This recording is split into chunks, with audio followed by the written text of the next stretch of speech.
വാർത്താമഴ വിശദമായ റിപ്പോർട്ടുകളിലേക്ക് കടക്കുകയാണ്. എമ്പുരാന്റെ re edit ചെയ്ത പതിപ്പിൽ 24 വെട്ട്. പ്രധാന വില്ലന്റെ പേര് മാറ്റി. NIA പരാമർശം മ്യൂട്ട് ചെയ്തു.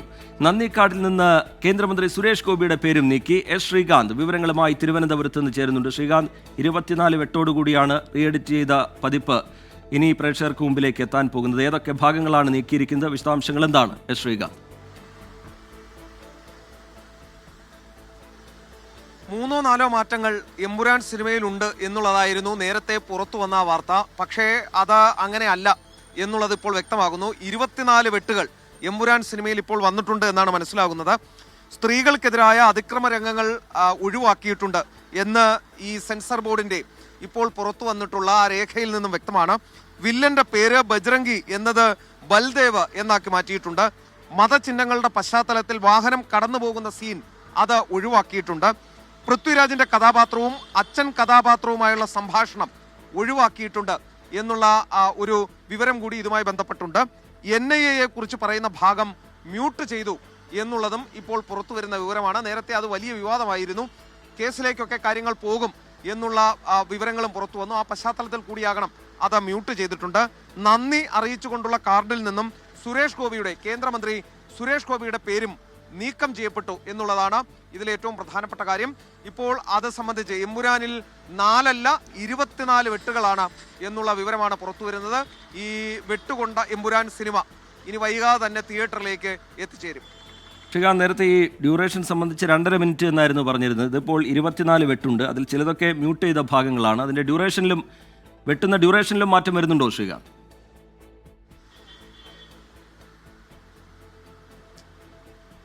സ്വാഭാവികമായ കുറവ് വരും എന്നുള്ളതാണ് മനസ്സിലാക്കേണ്ടത്. പക്ഷേ ഇന്ന് രാവിലെ ആന്റണി പെരുമ്പാവൂർ പറഞ്ഞത് പരമാവധി ഒരു 2 മിനിറ്റ് അല്ലെങ്കിൽ 3 മിനിറ്റ് അത്രയും ഒരു ഡ്യൂറേഷനിൽ കുറവ് വരത്തേ ഉള്ളൂ എന്നാണ് അദ്ദേഹം ചൂണ്ടിക്കാണിച്ചത്. പക്ഷേ 24 വെട്ടൊക്കെ വരുമ്പോൾ അത്രയും ആകുമോ എന്നറിയില്ല. എന്നാലും ഈ സ്ത്രീകൾക്കെതിരായ അതിക്രമങ്ങൾ അത് കുറച്ച് പരമാവധി എല്ലാം ഒഴിവാക്കി എന്ന് പറയുമ്പോൾ അതിൻ്റെ ആദ്യ ഭാഗത്ത് സിനിമ തുടങ്ങുന്ന ഭാഗത്തൊക്കെ തന്നെ അത്തരം സീനുകളുണ്ട്. അത് കാര്യമായി തന്നെ വെട്ടിയിട്ടുണ്ടാകും എന്നാണ് മനസ്സിലാക്കുന്നത്. 2-3 മിനിറ്റിൽ ഒതുങ്ങുമോ എന്നുള്ളത് സംശയമാണ്. കാരണം 24 വെട്ടുകളാണ് അതിൽ പ്രധാനമായും വന്നിട്ടുള്ളത്. ചില ഭാഗങ്ങൾ മ്യൂട്ട് ചെയ്തിട്ടേ ഉള്ളൂ. അത് പ്രശ്നം ഉണ്ടാവും എന്ന് തോന്നുന്നില്ല. ബാക്കി വെട്ടിയത് തന്നെ ഈ സ്ത്രീകൾക്കെതിരായ അതിക്രമം അത് വെട്ടിയിട്ടുണ്ട് എന്ന് പറയുമ്പോൾ കുറച്ചധികം സീനുകൾ പോകാനുള്ള സാധ്യതയുണ്ട്. അത് 2-3 മിനിറ്റിൽ നിൽക്കാനുള്ള സാധ്യതയില്ല എന്നാണ് കരുതുന്നത്. എന്തായാലും തിയേറ്ററിൽ വന്നതിന് ശേഷം അക്കാര്യത്തിൽ കൂടുതൽ വ്യക്തത വരും. ശ്രീകാന്ത്, ഇതിൽ പ്രധാന വില്ലന്റെ പേര് ബൽദേവ് എന്നാക്കി മാറ്റിയിട്ടുണ്ട്. NIA-യുമായി ബന്ധപ്പെട്ടുള്ള പരാമർശം മ്യൂട്ട് ചെയ്തിട്ടുണ്ട്. സ്ത്രീകൾക്കെതിരായ അതിക്രമവുമായി ബന്ധപ്പെട്ട അത്തരത്തിലുള്ള സീനുകൾ മാറ്റിയിട്ടുണ്ടെന്ന് പറയുന്നു. സുരേഷ് ഗോപിയുടെ നന്ദിക്കാടിലുണ്ടായിരുന്ന സുരേഷ് ഗോപിയുടെ പേര് മാറ്റുന്നു. സുരേഷ് ഗോപിയുടെ ഒരു പ്രതികരണം ഇന്ന് പുറത്തു വന്നത് ഈ വിവാദവുമായി ബന്ധപ്പെട്ട് ഇത് പണമുണ്ടാക്കാൻ വേണ്ടി ആളുകളെ കുത്തിയിളക്കി വിടുന്നു എന്നായിരുന്നല്ലോ ശ്രീകാന്ത്.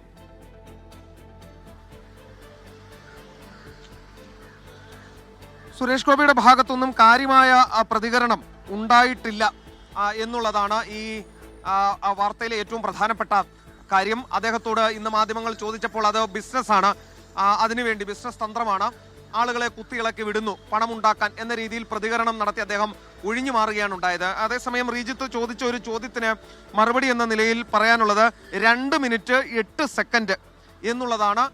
ഈ എമ്പുരാൻ സിനിമയുമായി ബന്ധപ്പെട്ട 24 കട്ട് വരുമ്പോൾ 2 മിനിറ്റ് 8 സെക്കൻഡ് വെട്ടിപ്പോയിട്ടുണ്ട്. അതാണ് ഡ്യൂറേഷൻ എന്നാണ് ഈ സെൻസർ ചെയ്തിറക്കിയ അതിൻ്റെ രേഖയിൽ ഇപ്പോൾ കാണിക്കുന്നത്. അതിനാൽ കാര്യമായ പ്രശ്നം സിനിമയ്ക്ക് ബാധിക്കാനുള്ള സാധ്യതയില്ല.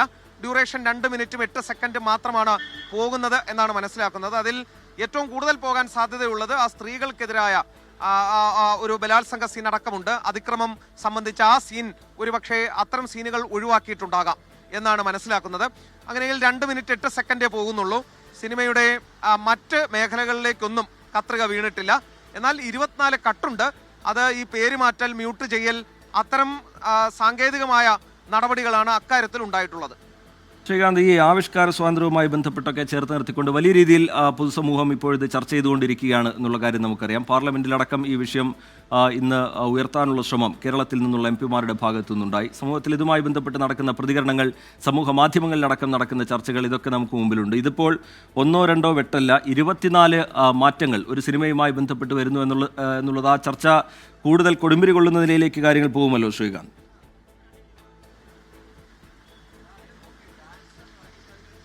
ഇന്ന് രാവിലെ ആന്റണി പെരുമ്പാവൂരിന്റെ ഭാഗത്തു നിന്നും അതിനൊരു മറുപടി തന്നെ വന്നിട്ടുണ്ട്. അത് സമ്മർദ്ദത്തിലൂടെ, ഭീഷണിയിലൂടെയാണോ ഇത്തരത്തിലൊരു മാറ്റം കൊണ്ടുവന്നത് എന്ന ചോദ്യത്തിന് സമ്മർദ്ദത്തിലൂടെ അല്ല, അത് ഒരു വിഭാഗം ആളുകൾക്ക് വിഷമമുണ്ടാക്കി എന്നുള്ളത് മനസ്സിലാക്കി തങ്ങൾ തന്നെ മുൻകൈയെടുത്ത് ചെയ്തതാണ് എന്ന് അദ്ദേഹം ഇന്ന് അതിന് മറുപടിയും നൽകിയിട്ടുണ്ട് മാധ്യമങ്ങളുടെ ചോദ്യത്തിന്. അത് സമ്മർദ്ദത്തിലൂടെയോ ഭീഷണിയിലൂടെയോ അല്ല തങ്ങളത് ചെയ്തത് എന്നാണ് അദ്ദേഹം മറുപടി നൽകിയത്. ഒപ്പം തന്നെ സിനിമയെ ബാധിക്കാത്ത തരത്തിൽ അതൊരു 2 മിനിറ്റായി ചില ഭാഗങ്ങൾ ഒഴിവാക്കിയിട്ടുണ്ട്, 2 മിനിറ്റ് ഒഴിവാക്കിയിട്ടുണ്ട് എന്ന് അദ്ദേഹം മറുപടി നൽകുകയും ചെയ്തു. അതേസമയം തന്നെ കഴിഞ്ഞ ദിവസങ്ങളിലൊക്കെ ഈ സിനിമ കണ്ടതിന് ശേഷം രാഷ്ട്രീയ, സാമൂഹിക, സാംസ്കാരിക രംഗത്തെ പ്രമുഖർ പ്രതികരണവുമായി രംഗത്ത് വന്നിരുന്നു. ആവിഷ്കാര സ്വാതന്ത്ര്യത്തിന് നേരെയുള്ള കടന്നുകയറ്റം എന്ന രീതിയിലായിരുന്നു പ്രതികരണമൊക്കെ വന്നത്. മുഖ്യമന്ത്രി അടക്കം ചിത്രത്തിന് ഐക്യദാർഢ്യം പ്രഖ്യാപിച്ച് ചിത്രം കാണാനെത്തി. എം വി ഗോവിന്ദൻ എത്തിയിരുന്നു, കെ സി വേണുഗോപാൽ വന്നു. ഒപ്പം തന്നെ ഇന്നിപ്പോൾ രമേശ് ചെന്നിത്തല ചിത്രം കാണാൻ എത്തിയിട്ടുണ്ട്. ഹൈബി ഈഡൻ പിന്തുണ അറിയിച്ച് രംഗത്ത് വന്നു. സാറാ ജോസഫ് പിന്തുണ അറിയിച്ചു, ബെന്യാമൻ പിന്തുണ അറിയിച്ചു. അങ്ങനെ നിരവധി ആളുകൾ പല മേഖലകളിൽ നിന്നുള്ളവർ ചിത്രത്തിന് പിന്തുണ അറിയിച്ച് രംഗത്തെത്തിയിരുന്നു. അതിനിടയിലും ഈ 24 പരിഷ്കാരങ്ങൾ ചിത്രത്തിൽ വരുത്തിയിട്ടുണ്ട്. പക്ഷേ ചിത്രത്തിന്റെ മൊത്തത്തിലുള്ള കാഴ്ചയ്ക്ക് ഈ 2 മിനിറ്റ് 8 സെക്കൻഡ് വിട്ട് എന്തെങ്കിലും പ്രശ്നം വരുത്തും എന്ന് തോന്നുന്നില്ല. അതാണ് നിർമ്മാതാവ് കൂടിയായ ആന്റണി പെരുമ്പാവൂർ ഇന്ന് രാവിലെ പറഞ്ഞത്. ശരി, എസ് ശ്രീകാന്ത് തിരുവനന്തപുരത്ത് നിന്ന് വിവരങ്ങൾ നൽകുകയായിരുന്നു. എമ്പുരാന്റെ റീഎഡിറ്റ് ചെയ്ത പതിപ്പിൽ 24 മാറ്റങ്ങളാണ് ഉണ്ടാവുക എന്ന വിവരമാണ് ഇപ്പോൾ പുറത്തു വരുന്നത്. അതിൽ തന്നെ വിവാദമായ, നേരത്തെ വലിയ രീതിയിൽ ചർച്ചയായ ഭാഗങ്ങളിൽ മാറ്റം വരുന്നു. പ്രധാന വില്ലന്റെ പേര് ബൽദേവ് എന്നാക്കി മാറ്റുന്നു. NIA സംബന്ധിച്ച പരാമർശം അത് മ്യൂട്ട് ചെയ്യാൻ തീരുമാനിച്ചിരിക്കുന്നു. സ്ത്രീകൾക്കെതിരായ അതിക്രമവുമായി ബന്ധപ്പെട്ടുള്ള അതിലെല്ലാം മാറ്റങ്ങൾ വരുത്താൻ പോകുന്നു. നേരത്തെ നന്ദിക്കാടിൽ കേന്ദ്രമന്ത്രി സുരേഷ് ഗോപിയുടെ പേര് ഇടം പിടിച്ചിരുന്നെങ്കിൽ അതിൽ നിന്ന് മാറ്റുകയാണ്. ഡ്യൂറേഷനിൽ 2 മിനിറ്റ് 8 സെക്കൻഡിൻ്റെ വ്യത്യാസം വരും എന്നാണ് നമ്മൾ മനസ്സിലാക്കുന്നത്. അശ്വിൻ പാലാഴി കൂടി വിവരങ്ങളുമായി ചേരുന്നുണ്ട്. അശ്വിൻ, ഇത് സംബന്ധിച്ച വിവാദം, പിന്നീട് നടന്ന ചർച്ചകളൊക്കെ നമുക്കറിയാം. അതിനുശേഷം 24 മാറ്റങ്ങളോടുകൂടിയാണ് അത് വരാൻ പോകുന്നത്. അതിൻ്റെ മാറ്റങ്ങൾ സംബന്ധിച്ച കൂടുതൽ വിവരങ്ങൾ ഈ ഘട്ടത്തിൽ ലഭ്യമാകുന്നുണ്ടോ അശ്വിൻ പാലാഴി? 17 സീനുകളിൽ നിന്നായാണ് 24 മാറ്റങ്ങൾ ഈ പുതിയ പതിപ്പിൽ ഉൾപ്പെട്ടിരിക്കുന്നത് എന്നുള്ളതാണ് നമുക്ക് ലഭിക്കുന്ന വിവരം. അതായത് ഏറ്റവും കൂടുതൽ വെട്ടിമാറ്റിയിരിക്കുന്നത് ഈ വില്ലൻ കഥാപാത്രവുമായി ബന്ധപ്പെട്ട പരാമർശങ്ങളും സീനുകളും തന്നെയാണ്. ബൽരാജ് ഇതിലെ വില്ലൻ പല കഥാപാത്രങ്ങളും നടത്തുന്ന ഡയലോഗുകളുണ്ട്. അതാണ് ഏറ്റവും കൂടുതൽ വെട്ടിമാറ്റിയിരിക്കുന്നത്. ഒപ്പം ആ വില്ലൻ്റെ പേര് കൂടി പൂർണ്ണമായി മാറ്റുന്ന ഒരു സാഹചര്യം കൂടി ഉണ്ടായിട്ടുണ്ട്. ഒപ്പം സുരേഷ് ഗോപിയുടെ, നേരത്തെ പറഞ്ഞതുപോലെ സുരേഷ് ഗോപിയുടെ അടക്കം നന്ദി കാർഡുകൾ വെട്ടിമാറ്റിയിട്ടുണ്ട്. എന്തായാലും ഇതിൽ വിവാദമായേക്കാവുന്ന അല്ലെങ്കിൽ ഇതുവരെ വിവാദമായിരിക്കുന്ന പ്രധാനപ്പെട്ട ഭാഗങ്ങളെല്ലാം വെട്ടിമാറ്റി 2 മിനിറ്റും 8 സെക്കൻഡും ചിത്രത്തിൽ നിന്നും ഒഴിവാക്കിയിട്ടുണ്ട് എന്നുള്ളതാണ് നമ്മൾ ഈ സെൻസർ രേഖ വ്യക്തമാക്കുന്നത്. എന്തായാലും ആദ്യഘട്ടത്തിൽ പറഞ്ഞിരുന്ന അതിനേക്കാൾ കൂടുതൽ വെട്ട് ഈ എമ്പുരാൻ്റെ പുതിയ പതിപ്പിലുണ്ട് എന്നുള്ളതാണ് ഏറ്റവും പ്രധാനപ്പെട്ട കാര്യം. ഒരുപക്ഷേ അത് സിനിമയുടെ ആകെ തുകയെ എങ്ങനെ ബാധിക്കും എന്നുള്ളത് ഇതിൻ്റെ ആദ്യ ഷോ പൂർത്തിയാക്കിയ ശേഷം മാത്രമേ നമുക്ക് പറയാൻ കഴിയുകയുള്ളൂ. നിലവിൽ അത് പൂർണ്ണമായും തിയേറ്ററുകളിലേക്ക് ഈ പുതിയ പതിപ്പ് എത്തിയിട്ടില്ല. ഇതിൻ്റെ ബന്ധപ്പെട്ട ആളുകളുമായി നമ്മൾ സംസാരിച്ചിരുന്നു. അതിൻ്റെ ഫസ്റ്റ് ഹാഫ് പൂർണ്ണമായും ഈ വിതരണക്കാരിലേക്ക് എത്തിയിട്ടുണ്ട്. പ്രധാനമായും ഇന്ത്യയിൽ 6 കമ്പനികളാണ് ഇത് വിതരണം ചെയ്യുന്നത്. കേരളത്തിൽ നിന്നുള്ള നിർമ്മാതാക്കളുടെ സംഘടനയുടെ വിതരണ അവകാശ കമ്പനിയുള്ള PDC അടക്കമുള്ള കമ്പനികളാണ്. UFO, ഒപ്പം ക്യൂബ് അടക്കമുള്ള പ്രശസ്തമായ കമ്പനികൾ നമുക്ക് അറിയാവുന്നതുമാണ്. അതുൾപ്പെടെ 6 കമ്പനികളാണ് ഇത് തിയേറ്ററുകളിലേക്ക് നൽകുന്നത്. ഇവരിലേക്കെല്ലാം തന്നെ ഈ ചിത്രത്തിൻ്റെ ആദ്യ എഡിറ്റ് ചെയ്ത പതിപ്പിൻ്റെ ആദ്യ ഭാഗം ഫസ്റ്റ് ഹാഫ് എത്തിക്കഴിഞ്ഞിരിക്കുന്നു. അതിൻ്റെ ബാക്കി അപ്ലോഡിംഗ് നടന്നുകൊണ്ടിരിക്കുകയാണ്. ഏകദേശം ഒരു വൈകുന്നേരം 6 മണിയോടുകൂടി ഇത് പൂർണ്ണമായും എത്തുമെന്നുള്ളതാണ് ഈ ആളുകളുമായി ബന്ധപ്പെട്ട് നമ്മൾ സംസാരിക്കുമ്പോൾ മനസ്സിലാക്കുന്നത്. അതായത് ഇന്നു തന്നെ ഈ റീഎഡിറ്റ് ചെയ്ത പതിപ്പ് പൂർണ്ണമായും തിയേറ്ററുകളിലേക്ക് എത്തും. അത് ഇന്ത്യയിലെ എല്ലാ തിയേറ്ററുകളിലേക്കും ഒരുമിച്ചാണ് എത്തുന്നത്. അതിൻ്റെ അപ്ലോഡിംഗ് പ്രോസസ്സ് നടന്നുകൊണ്ടിരിക്കുകയാണ്. അതേസമയം തന്നെ ഇന്ത്യക്ക് പുറത്തുള്ള രാജ്യങ്ങളിൽ റീഎഡിറ്റ് ഇല്ലാത്ത ചിത്രമാണ് പ്രദർശിപ്പിക്കുന്നത് എന്നുള്ളതും എടുത്തു പറയേണ്ടതാണ്. അതുകൊണ്ട് തന്നെ പുറത്തേക്ക് അഥവാ അത്തരത്തിലൊരു റീഎഡിറ്റിലേക്കൊക്കെ പോകണമെങ്കിൽ വീണ്ടും സെൻസർ ചെയ്യേണ്ടതുണ്ട്. അത് ഓരോ രാജ്യത്തും അവരുടേതായ നിയമങ്ങൾക്കനുസരിച്ച് മാത്രമേ റീസെൻസർ ചെയ്യാൻ കഴിയുകയുള്ളൂ. അതുകൊണ്ട് ഈ റീസെൻസർ ചെയ്ത ചിത്രം ഇന്ത്യയിൽ മാത്രമാകും പ്രദർശനത്തിനെത്തുക എന്നുള്ളതാണ് ഏറ്റവും പ്രധാനപ്പെട്ട കാര്യം. മറ്റ് രാജ്യങ്ങളിലെയൊക്കെ നിലവിൽ അത്തരത്തിലുള്ള നടപടികളിലേക്ക്, ആലോചനയിലേക്ക് പോലും അണിയറ പ്രവർത്തകർ കടന്നിട്ടുമില്ല. എന്തായാലും ഈ 2 മിനിറ്റ് 8 സെക്കൻഡിൻ്റെ സെൻസറിങ് റീഎഡിറ്റ് ഏതു തരത്തിൽ സിനിമയെ ബാധിക്കും എന്നുള്ളതാണ് ഇനി കാത്തിരുന്ന് കാണേണ്ടത്. റീജിത്ത്. ശരി, അശ്വിൻ പാലാഴിയും എസ് ശ്രീകാന്തും വിവരങ്ങൾ നൽകുകയായിരുന്നു. എമ്പുരാൻ്റെ റീഎഡിറ്റഡ് വേർഷനിൽ 17 സീനുകളിൽ നിന്നായി 24 മാറ്റങ്ങളായിരിക്കും ഉണ്ടാവുക. നേരത്തെ സൂചിപ്പിച്ചതുപോലെ പ്രധാന വില്ലന്റെ പേര് ബൽദേവ് എന്നാക്കി മാറ്റുന്നുണ്ട്. NIA സംബന്ധിച്ച പരാമർശം മ്യൂട്ട് ചെയ്യുന്നുണ്ട്. സ്ത്രീകൾക്കെതിരായ അതിക്രമവുമായി ബന്ധപ്പെട്ട സീനുകളിൽ മാറ്റങ്ങൾ വരുന്നുണ്ട്. എഡിറ്റഡ് പതിപ്പ് അത് ഇന്ന് തന്നെ തിയേറ്ററുകളിലേക്ക് എത്തും എന്നുള്ളതാണ് ഈ ഘട്ടത്തിൽ മനസ്സിലാക്കുന്നത്. അത് സംബന്ധിച്ചുള്ള അപ്ലോഡിംഗ് ഒക്കെ നടന്നുകൊണ്ടിരിക്കുകയാണ്. അശ്വിൻ പാലാഴി വിശദാംശങ്ങൾ നൽകുകയായിരുന്നു. എമ്പുരാൻ റീ എഡിറ്റ് ചെയ്തത് സമ്മർദ്ദങ്ങൾക്ക് വഴങ്ങിയല്ല എന്ന് നിർമ്മാതാവ് ആന്റണി പെരുമ്പാവൂർ. സിനിമയുടെ കഥ മോഹൻലാൽ ഉൾപ്പെടെ എല്ലാവർക്കും അറിയാമായിരുന്നെന്നും പൃഥ്വിരാജിനെ ഒറ്റതിരിഞ്ഞ് ആക്രമിക്കേണ്ടതില്ല എന്നും ആന്റണി പെരുമ്പാവൂർ പറഞ്ഞു. ഇതെല്ലാം കച്ചവടമാണെന്നും ആളുകളെ ഇളക്കിവിട്ട് പണമുണ്ടാക്കുന്നു എന്നുമായിരുന്നു വിവാദങ്ങളിൽ കേന്ദ്രമന്ത്രി സുരേഷ് ഗോപിയുടെ പ്രതികരണം. എമ്പുരാന്റെ റീ എഡിറ്റ് ചെയ്ത പതിപ്പ് ഇന്ന് തിയേറ്ററുകളിലേക്ക് എത്തും. വിവാദങ്ങൾക്ക് ശേഷം ഇതാദ്യമായാണ് എമ്പുരാൻ സിനിമയുടെ അണിയറ പ്രവർത്തകർ മാധ്യമങ്ങൾക്ക് മുന്നിൽ വിശദീകരണവുമായി എത്തുന്നത്. റീ എഡിറ്റിന് തീരുമാനിച്ചത് കൂട്ടായ തീരുമാനമെന്ന നിർമ്മാതാവ് ആന്റണി പെരുമ്പാവൂർ. ഈ സിനിമ വന്നപ്പോൾ ഏതെങ്കിലും ആൾക്കാർക്ക് അതിനകത്ത് സങ്കടമുണ്ടെങ്കിൽ ആ സങ്കടത്തിനെ നമ്മൾ കറക്റ്റ് ചെയ്യേണ്ട ഉത്തരവാദിത്വം ഒരു സിനിമാ നിർമ്മാതാവ് എന്നുള്ള നിലയിലും സംവിധായകനും അതിനകത്ത് അഭിനയിച്ച ആൾക്കാർക്കും ഒക്കെ ഒരു ബാധ്യതയുണ്ടെന്ന് വിശ്വസിക്കുന്ന ഒരാളാണ് ഞാൻ. ആ വിശ്വാസത്തിൻ്റെ പേരിൽ ഞങ്ങളുടേതായ ഒരു തീരുമാനമാണ്, ഞങ്ങൾ ഒന്നിച്ച് കൂടായിട്ട് എടുത്തൊരു തീരുമാനമാണ്. അതിലൂടെയാണ് ഈ ഒരു എഡിറ്റ് നടന്നിരിക്കുന്നത്. സിനിമയുടെ കഥ മോഹൻലാലും താനുമടക്കം എല്ലാവർക്കും അറിയാമെന്നും ആന്റണി പെരുമ്പാവൂർ. സിനിമയുടെ റീ എഡിറ്റിൽ തിരക്കഥാകൃത്ത് മുരളി ഗോപിക്ക് അതൃപ്തിയില്ലെന്നാണ് കരുതുന്നതെന്നും പ്രതികരണം. മോഹൻലാൽ സാറിന് ഈ സിനിമയുടെ കഥ അറിയാം, എനിക്കറിയാം, ഞങ്ങൾക്ക് എല്ലാവർക്കും അറിയാം. അത് അറിയില്ല എന്ന് പറയുന്നത് ഞാൻ പറഞ്ഞിട്ടില്ല, ഞങ്ങൾ ആരും പറഞ്ഞിട്ടില്ല. സിനിമയുടെ 3ാം ഭാഗം ഉണ്ടാകുമെന്നും ആന്റണി പെരുമ്പാവൂർ സ്ഥിരീകരിച്ചു. അതേസമയം ഇതെല്ലാം കച്ചവടമെന്ന വിവാദങ്ങളിൽ നടനും കേന്ദ്രമന്ത്രിയുമായ സുരേഷ് ഗോപിയുടെ പ്രതികരണം. So what? What is the controversy? Who has raised the controversy? It's all business, man. It's all business. Re edit ചെയ്ത സിനിമയുടെ പതിപ്പ് ഇന്ന് തിയേറ്ററുകളിലെത്തും. ആദ്യ ഭാഗത്തെ 2.5 മിനിറ്റാണ് എഡിറ്റ് ചെയ്തതെന്ന് അണിയറ പ്രവർത്തകർ വ്യക്തമാക്കുന്നു. 24 കൊച്ചി. എമ്പുരാൻ വിവാദങ്ങളിൽ മാധ്യമങ്ങളെ പഴിച്ച് ഡോക്ടർ ശശി തരൂർ MP. മാധ്യമങ്ങളാണ് വിവാദം ഉണ്ടാക്കുന്നത് എന്നായിരുന്നു ശശി തരൂരിന്റെ പ്രതികരണം. ഇപ്പൊ തീരെയില്ല, സോറി, ഞാൻ പോയിട്ട് വരട്ടെ, ഇപ്പൊ ഒന്നും പറയുന്നില്ല. നമുക്ക് വിവാദം തന്നെയല്ലേ നിങ്ങളുടെ ജീവിതമാർഗം, ഞാൻ എന്താ പറയാ, വിവാദം ഉണ്ടാക്കാൻ ആഗ്രഹിക്കുന്ന വ്യക്തിയാണ്. തിരിച്ചു വരും. സിനിമ പലരെയും വിമർശിക്കുന്നുണ്ടെന്നും സിനിമയ്ക്കെതിരായ നീക്കങ്ങൾ ആവിഷ്കാര സ്വാതന്ത്ര്യത്തിന്മേലുള്ള കടന്നുകയറ്റമാണെന്നും CPIM കേന്ദ്ര കമ്മിറ്റി അംഗം EP ജയരാജൻ പറഞ്ഞു. എമ്പുരാൻ മലയാള സിനിമയാണ്. ആ സിനിമയിൽ പലരെയും വിമർശിക്കുന്നുണ്ട്, പല പാർട്ടികളെയും ആശയങ്ങളെയും വിമർശിക്കുന്നുണ്ട്. പക്ഷേ എമ്പുരാൻ സിനിമ ഇവിടെ അവതരിപ്പിക്കണമെങ്കിൽ, അങ്ങനത്തെ ഒരു സ്ക്രിപ്റ്റ് തയ്യാറാക്കണമെങ്കിൽ, അതിൽ അഭിനയിക്കണമെങ്കിൽ, സിനിമ രൂപകൽപ്പന ചെയ്യണമെങ്കിൽ, പാട്ട് എഴുതണമെങ്കിൽ, പാടണമെങ്കിൽ, ടാക്കീസിൽ അവതരിപ്പിക്കണമെങ്കിൽ RSSൻ്റെ അംഗീകാരം വേണം, ഓർഗനൈസറുടെ അംഗീകാരം വേണം എന്ന നിലയിലേക്ക് രാജ്യത്തെ കൊണ്ടുപോവുകയാണ്. ആവിഷ്കാര സ്വാതന്ത്ര്യത്തിന് നേരെയുള്ള കടന്നാക്രമണമാണ്. എല്ലാ വിഭാഗം ജനങ്ങളും ഒന്നിച്ച് പ്രതിരോധിക്കേണ്ട ഒരു നിലയാണിത്. എമ്പുരാൻ വിവാദം ചർച്ച ചെയ്യണമെന്നാവശ്യപ്പെട്ട് പാർലമെന്റിന്റെ ഇരുസഭകളിലും കേരളത്തിൽ നിന്നുള്ള അംഗങ്ങളുടെ നോട്ടീസ് തള്ളി. എമ്പുരാൻ ഉൾപ്പെടെയുള്ള വിഷയങ്ങളിൽ അടിയന്തര പ്രമേയ ചർച്ചകൾക്ക് അനുമതി നൽകാത്തതിൽ ലോക്സഭയിൽ പ്രതിപക്ഷം പ്രതിഷേധമുയർത്തി. ലോക്സഭയിൽ നടുത്തളത്തിലിറങ്ങിയായിരുന്നു പ്രതിപക്ഷത്തിന്റെ പ്രതിഷേധം. രാജ്യസഭയിൽ CPI അംഗം P. സന്തോഷ് കുമാർ വിഷയം ഉന്നയിച്ചെങ്കിലും രാജ്യസഭാ ചെയർമാൻ തടഞ്ഞു. പരാമർശങ്ങൾ സഭാരേഖയിൽ നിന്ന് നീക്കം ചെയ്യുമെന്ന് രാജ്യസഭാ അധ്യക്ഷൻ അറിയിച്ചു. തിരുവനന്തപുരം യൂണിവേഴ്സിറ്റി കോളേജ് ബോയ്സ് ഹോസ്റ്റലിലെ എക്സൈസ് മിന്നൽ പരിശോധനയിൽ കഞ്ചാവ് പിടിച്ചെടുത്തു. 20 മുറികളിൽ നടത്തിയ പരിശോധനയിൽ റൂം നമ്പർ 455 നിന്ന് 20 ഗ്രാം കഞ്ചാവ് പിടികൂടി. രഹസ്യ വിവരത്തിന്റെ അടിസ്ഥാനത്തിലായിരുന്നു പരിശോധന. ലഹരി ഉപയോഗത്തിനെതിരെ പരാതി നൽകിയിരുന്നെന്ന് SFI നേതൃത്വം പ്രതികരിച്ചു. കേരള യൂണിവേഴ്സിറ്റി കീഴിലുള്ള വിവിധങ്ങളായ ക്യാമ്പസിലെ വിദ്യാർത്ഥികൾ താമസിക്കുന്ന ഹോസ്റ്റലാണ് യൂണിവേഴ്സിറ്റി ഹോസ്റ്റലാണ്. ഇതിനകത്ത് SFIക്കാർ മാത്രമല്ല താമസിക്കുന്നത്, വിവിധ രാഷ്ട്രീയ പാർട്ടികളിലുള്ള വിവിധ സംഘടനകൾ വിശ്വസിക്കുന്ന പ്രവർത്തകരായ നേതൃത്വത്തിലുള്ള നിരവധിയായിട്ടുള്ള ആളുകൾ ഇതിനകത്ത് താമസിക്കുന്നുണ്ട്. ഇതിനകത്ത് നടന്നിട്ടുള്ള റെയ്ഡുമായി ബന്ധപ്പെട്ട് കഴിഞ്ഞ ദിവസം നമ്മൾ കൊടുത്ത് നിലവിൽ ഇൻഫർമേഷൻ നമ്മൾ കൊടുത്തിട്ടുണ്ട്. ഇതിനകത്ത് സംശയാസ്പദമായി 2 ആളുകളെ കഴിഞ്ഞ ദിവസം നമ്മൾ പോലീസിനെ, നിലവിൽ മ്യൂസിയം പോലീസിനെ പിടിച്ച് ഏൽപ്പിക്കുന്ന നിലയുണ്ടായിട്ടുണ്ട്. ഇവിടുത്തെ SFI സഖാക്കൾ പറഞ്ഞിട്ട് ഞങ്ങളടക്കം വന്ന് പോലീസിനെ പിടിച്ചേൽപ്പിച്ച് ഇങ്ങനെ ഇത് പരിശോധിക്കപ്പെടണം എന്ന് ഞങ്ങൾ പറഞ്ഞിട്ടുണ്ട്. അതിന്റെ ഭാഗമായിട്ട് കൂടിയാണ് ഇത് ഉണ്ടായിട്ടുള്ളത്. ഉമേഷ് ബാലകൃഷ്ണൻ വിവരങ്ങളുമായി തിരുവനന്തപുരത്ത് നിന്ന് ചേരുന്നുണ്ട്. ഉമേഷ്, ഈ കളമശ്ശേരി പോളിടെക്നിക് കോളേജിലെ കഞ്ചാവ് വേട്ട, അതിൻ്റെ ഒരു നടുക്കം ഒക്കെ മലയാളികൾക്ക് നിൽക്കുന്നതിനിടയിലാണ് യൂണിവേഴ്സിറ്റി കോളേജിൻ്റെ ഹോസ്റ്റലിൽ നിന്ന് കഞ്ചാവ് പിടികൂടി എന്ന വാർത്ത പുറത്തു വരുന്നത്.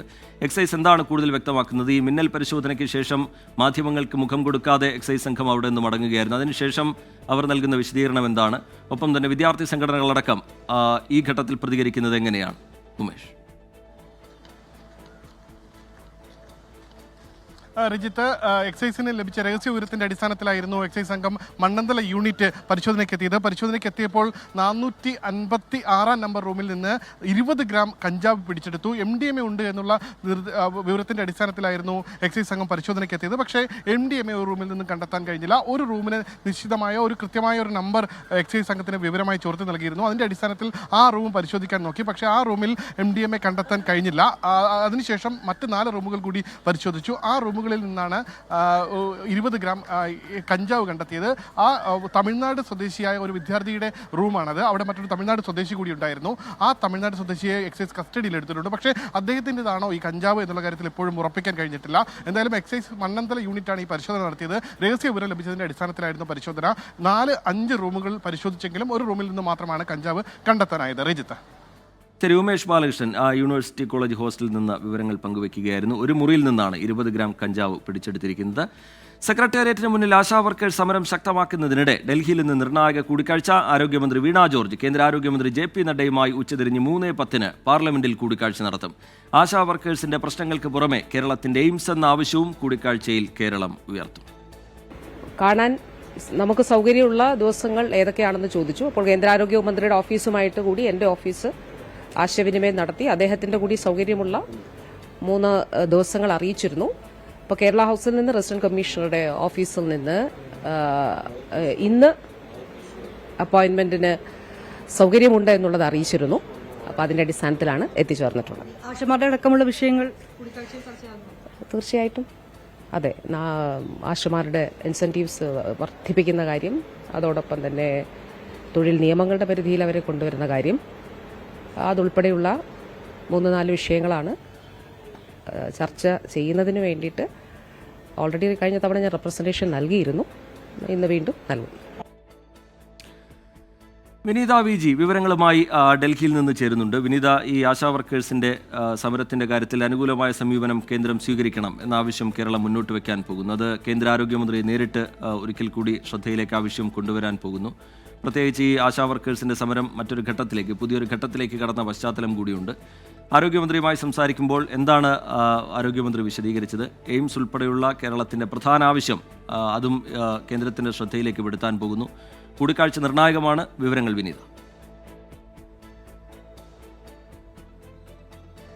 തീർച്ചയായും ടി കെ സൂചിപ്പിച്ചതുപോലെ തന്നെ കേരളത്തെ സംബന്ധിച്ചിടത്തോളം ഇന്നത്തെ കൂടിക്കാഴ്ച വളരെ നിർണായകം തന്നെയാണ്. കാരണം ആശുമാരുടെ പ്രതിഷേധം മുടിമുറിച്ചുകൊണ്ടടക്കം അവർ പ്രതിഷേധം കടുപ്പിച്ചുകൊണ്ട് അതൊരു മറ്റൊരു ഘട്ടത്തിലേക്ക് നീങ്ങിയിരിക്കുന്നു. ഈ സാഹചര്യത്തിലാണ് ഇന്നത്തെ ഈ കൂടിക്കാഴ്ച എന്നുള്ളത് തന്നെയാണ് അതിൽ ഏറ്റവും വലിയ പ്രാധാന്യം. നേരത്തെയും ഈ കേന്ദ്രമന്ത്രിയുമായി കൂടിക്കാഴ്ച നടത്താനായി മന്ത്രി വീണ ജോർജ് ഡൽഹിയിൽ എത്തിയിട്ടുണ്ടായിരുന്നു. അന്നും ചില വിഷയങ്ങൾ, ആശുമാരുടെ അടക്കമുള്ള വിഷയങ്ങൾ ആ കൂടിക്കാഴ്ചയിൽ ചർച്ച ചെയ്യുമെന്ന് തന്നെയാണ് മന്ത്രി നേരത്തെയും അറിയിച്ചിരുന്നത്. അതേ വിഷയങ്ങൾ തന്നെയാണ് ഇന്നത്തെ കൂടിക്കാഴ്ചയിലും ചർച്ച ചെയ്യുക. ഇന്ന് വൈകിട്ട് 3:10 പാർലമെന്റിൽ വെച്ചാണ് ഈ കൂടിക്കാഴ്ച നടത്തുന്നത്. നിലവിൽ പാർലമെന്റ്, ലോക്സഭ, രാജ്യസഭയൊക്കെ തന്നെ നടക്കുന്നു വരികയാണ്. അതിനിടയിൽ പാർലമെന്റിൽ വെച്ച് തന്നെയായിരിക്കും ഈ കൂടിക്കാഴ്ച എന്നാണ് ഇപ്പോൾ അറിയിച്ചിരിക്കുന്നത്. ഇത് JP നദ്ദയുടെയും ഒപ്പം തന്നെ മന്ത്രി വീണ ജോർജിന്റെയും ഒക്കെ സൗകര്യം പരിഗണിച്ചുകൊണ്ടാണ് ഇന്ന് ഈ കൂടിക്കാഴ്ച ഏർപ്പെടുത്തിയിരിക്കുന്നത്. അതിൽ ഏറ്റവും പ്രധാനം ആശമാരുടെ ഈ വിഷയം തന്നെ ചർച്ച ചെയ്യുമെന്ന് മന്ത്രി സൂചിപ്പിച്ചിട്ടുണ്ട്. ഇവരുടെ ഇൻസെന്റീവ് വർദ്ധിപ്പിക്കുക, അതുകൂടാതെ തന്നെ തൊഴിൽ നിയമ പരിധിയിൽ ആശമാരെ കൂടി ഉൾപ്പെടെയുള്ള കാര്യങ്ങൾ ഈ കൂടിക്കാഴ്ചയിൽ ചർച്ചയാകും.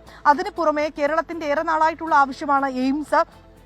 ഈ എയിംസ് ഇന്നത്തെ കൂടിക്കാഴ്ചയിൽ ചർച്ച ചെയ്യുമെന്ന് പറഞ്ഞിട്ടുണ്ട്.